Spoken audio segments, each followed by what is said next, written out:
unfaithful, subject to frequent fainting spells. I was pleading with God for help, and He opened before me the great subject of health reform.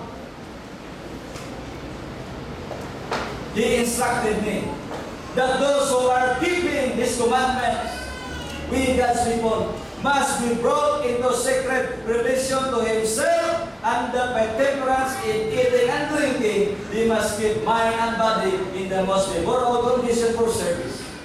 This life has been a great blessing to me.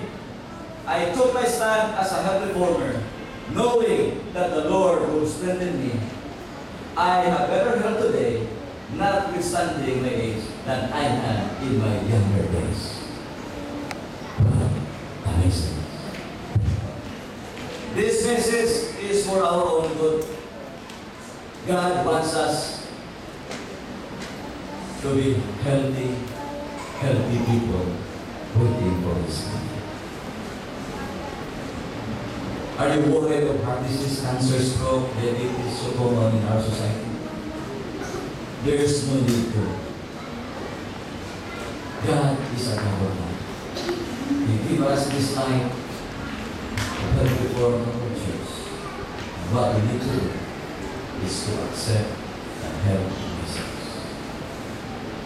During this time of revival and reformation, let us include in our prayer for the outpouring of the Holy Spirit of God, not only to cause revival in us, but also to cause reformation in our lifestyle and practices.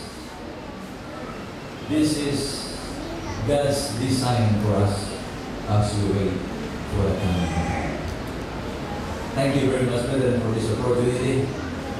I look forward to another time like this, praying we can meet again. If not, it is